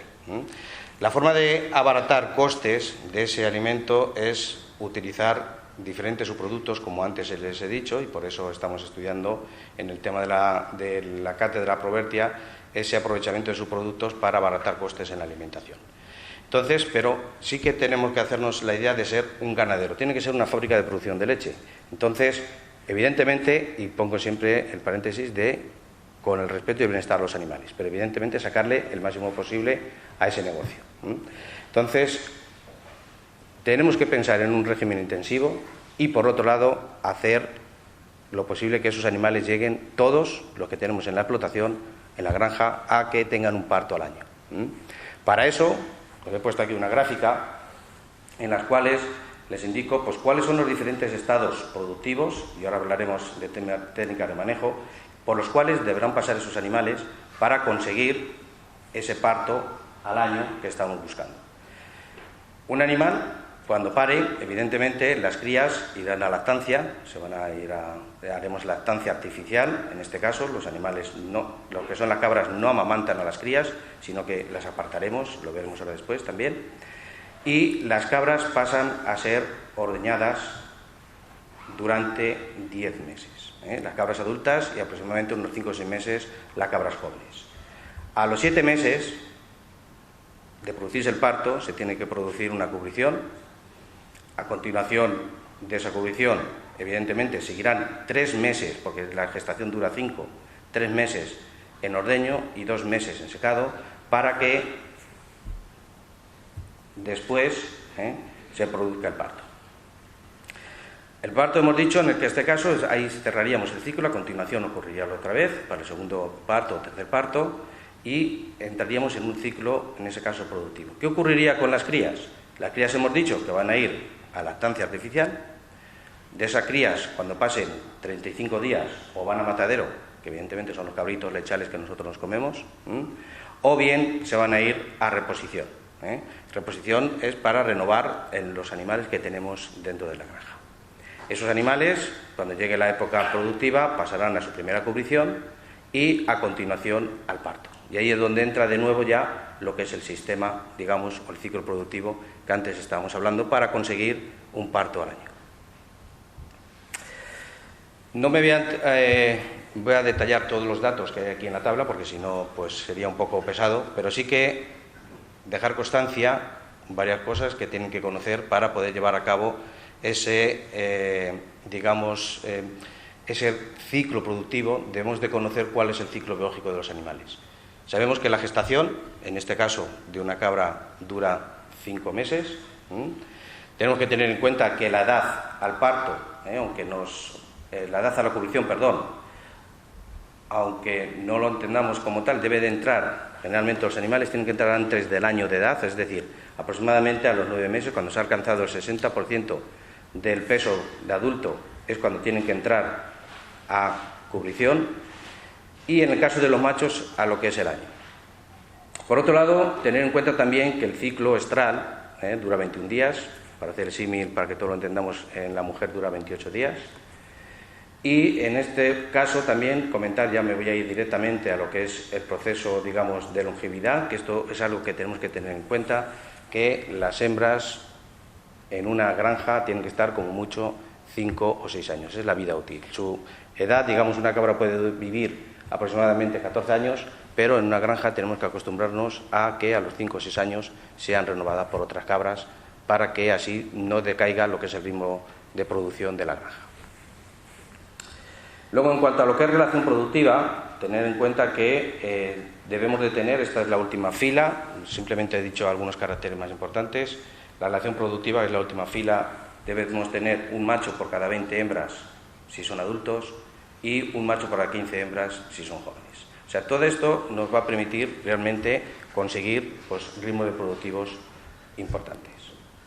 Voy a pasar ya simplemente a destacar, sin entrar mucho en detalle, la hora que es y no se nos haga muy pesado, algunos aspectos, pues bueno, porque vean, la cubrición puede ser monta natural, evidentemente, cuando sería la imagen de la izquierda, en la cual los machos pues, permanecen constantemente con las cabras, o bien se hace inseminación artificial, la foto de abajo, previa recogida de semen, la foto de arriba, de la derecha, y valoración de ese semen puesto en pajuelas de forma fresca o congelada, suministrada al ganadero para, sobre todo, hacer esa mejora genética que estamos buscando.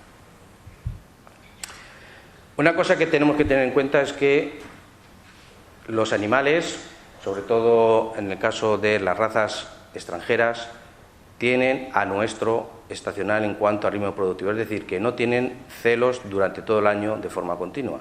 Nuestras razas autóctonas, sobre todo la cabra murciano-granadina, es poliéstrica continua, es decir, puede tener ovulaciones durante todo el año, pero hay animales de otras razas que no lo tienen, sobre todo en el caso, por ejemplo, de otras especies como la oveja, lo tiene muy marcado. Cuando llega en este caso la primavera, lo que es la primavera, los meses de abril a julio, no tienen celo, con lo cual, si queremos tener cabritos o tenemos que tener corderos, en este caso habíamos hablado de las ovejas, en Navidad tendremos que forzar que esos animales tengan algún tipo de celo, porque no lo va a tener de forma natural.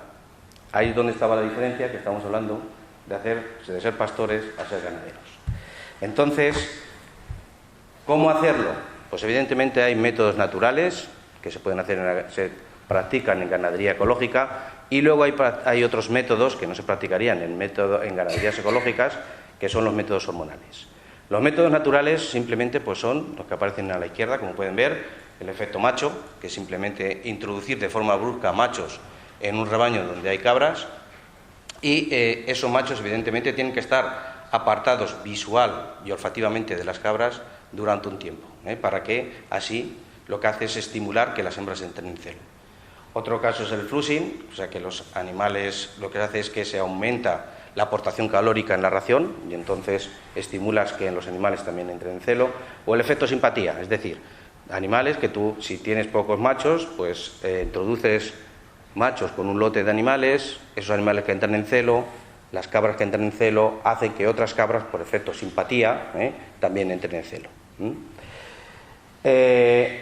Otros métodos que ya no son lo que hemos comentado, no se podrían practicar en ganadería ecológica, son métodos hormonales y se utilizan pues, por gestágenos.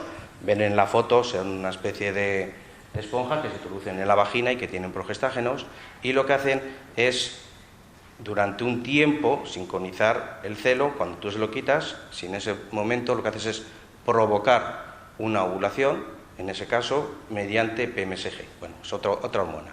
En definitiva, toda esta información, si ustedes la necesitan, muy a gusto se la podré proporcionar si alguien está interesado en todos estos temas.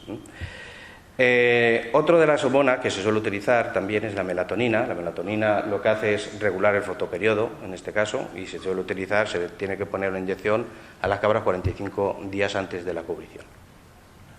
Evidentemente, aparte de lo que es la inducción del celo, lo que interesa también, mediante estos métodos, es sincronizar partos. Y esto lo que te permite es que cada cabra no se quede gestante cuando le venga bien, o al macho, digamos, se junte con el macho, llega a relaciones, ¿no? Evidentemente.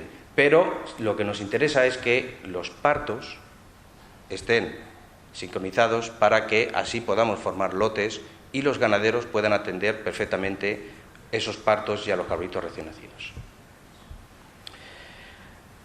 Como en humanos y cualquier otra especie, evidentemente a los 45 días se debe realizar una ecografía para que aquellos animales que no se han quedado gestantes pasen de nuevo a una cubrición, con lo cual lo que así hacemos es evitar periodos largos en los cuales los animales no tienen ningún tipo de producción.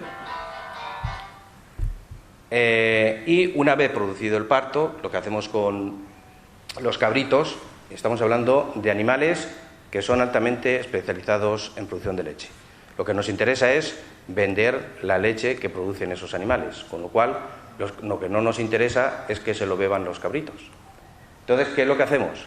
Pues lo apartamos, lo llevamos a la estancia artificial, que es lo que hay abajo, y ahí les damos el calostro con una sonda, en este caso con biberón, y posteriormente se le enseña a mamar de una nodriza automática. Esta nodriza, que está aquí, lo que hace es reconstituir leche en polvo, con agua, y se lo da a partir de esas tetinas. ¿Qué es lo que hay que hacer con las madres? Evidentemente, hemos dicho que las vamos a ordeñar. Hoy en día ya no ordeñaríamos las cabras como hacía Miguel Hernández de forma manual. Las tenemos que ordeñar con una máquina de ordeño que nos permite aumentar los rendimientos y hacen que ese trabajo no sea tan arduo para el ganadero. Entonces, realmente lo que te permite el ordeño mecánico es conseguir que una sola persona, te pueda llevar 200 o 300 cabras. No conviene hablar muchas veces de una persona solo, porque lo malo que tiene también la ganadería, que aunque te puede dar dinero, es que se trabaja todos los días del año, evidentemente. Con lo cual, pues sí que se tiene que hablar siempre de dos personas, conveniente hablar de dos personas, una persona de apoyo a los fines de semana, por ejemplo, para que la otra persona pueda descansar. Pero bueno, volviendo a lo que es el ordeño mecánico, decir que el ordeño, pues la máquina de ordeño debe estar diseñada adecuadamente para extraer la mayor cantidad posible de esos animales, respetando en todo momento el estado sanitario de la glándula mamaria de esos animales, con lo cual la calidad sanitaria de la leche será correcta, y por otro lado que no produzca o que siempre esté más limpia, que es la calidad higiénica. En el ordeño manual lo que se hacía era ordeñar con la mano, la leche iba a lo que se llamaba el tarro, y evidentemente pues caía otro tipo de impurezas, suciedad, que podía hacer que la leche tuviese una calidad higiénica inferior. Para terminar lo que sería, digamos, la parte de recomendaciones, simplemente voy a hacer algunas indicaciones de cómo deben de ser los alojamientos. Evidentemente, si nos vamos a la vega o vamos a la huerta, muchos agricultores pues tienen sus cabras para tener sus cabritos, en fin, tener su leche, para hacer su arroz con leche y tal. Entonces, si nos fijamos en los apriscos que hay ahí, pues están, digamos, de cualquier manera, tienen unos animales, evidentemente, algunos pueden estar muy bien, pero las instalaciones no reúnen unas condiciones que permitan hacer todo esto que hemos dicho anteriormente. Entonces, indicar que a la hora de diseñar un alojamiento se tiene que cumplir una serie de datos técnicos que nos permitan hacer que los animales tengan un bienestar y que podamos realizar todos esos sistemas de producción que anteriormente, o técnicas de manejo que anteriormente hemos comentado. No voy a entrar en detalles, tienen la tabla aquí, si quieren ustedes verlo. La explicación sería que para las hembras tenemos una serie de metros cuadrados por animal que se tienen que respetar, tanto en el interior del aprisco como en el patio, es decir, el patio de ejercicio. Si estamos hablando de una explotación intensiva, los animales tienen que salir fuera para andar y para que les dé el sol. Entonces, tienen que, evidentemente, tener no solamente la parte donde están albergadas y duermen, sino que tienen que tener una zona también de paseo, de recreo. También tenemos que respetar los metros lineales de comedero y el número de bebederos automáticos que debemos tener en la instalación. Evidentemente, con eso ya podemos interpretar la tabla que estará a su disposición en YouTube. Un ejemplo de cómo debería de ser una instalación, pues vamos a poner, por presumir, de nuestra granja de la escuela. Está a su disposición también para cuando quieran ir a verla.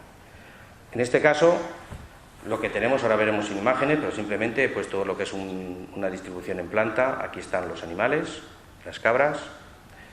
Aquí está la reposición, sería otro aprisco que está separado, esperando a que esos animales entren en cubrición.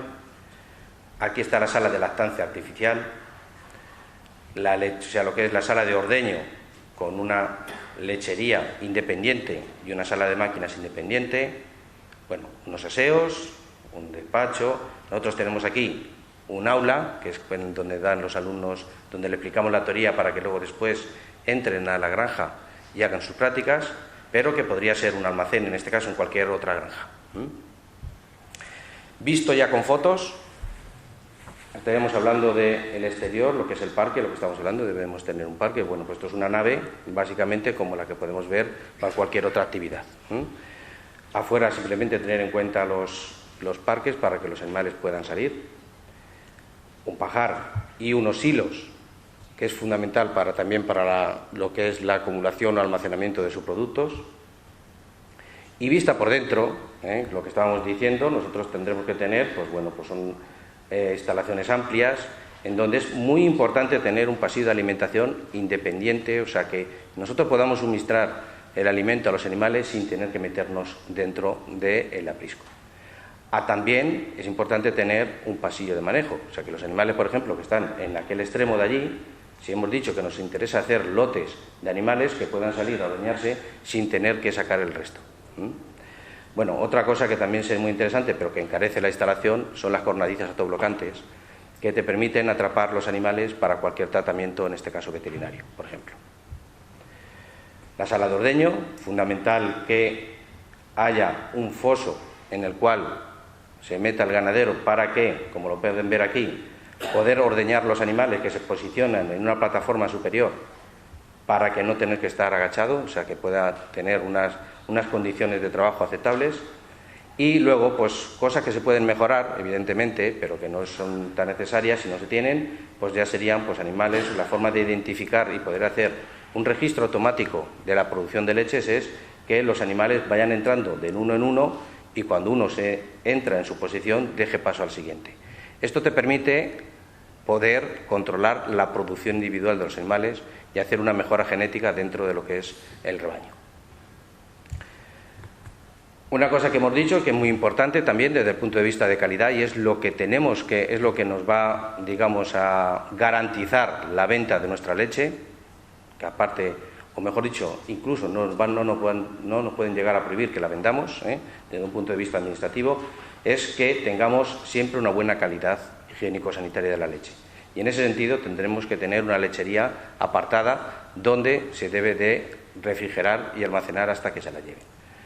Para poder conseguirlo también, pues tendremos que tener una sala de máquinas independiente y en el caso de la sala de lactancia, tener un buen diseño que nos permita tener los cabritos en la parte superior que no esté en contacto con sus propias deyecciones y que sea fácilmente limpiable. Y evidentemente tener unas condiciones térmicas adecuadas dentro de la sala, lo cual se consigue con métodos de refrigeración y calefacción controlados mediante sondas. Bueno, con esto creo que pues bueno, hemos dado una pincelada global.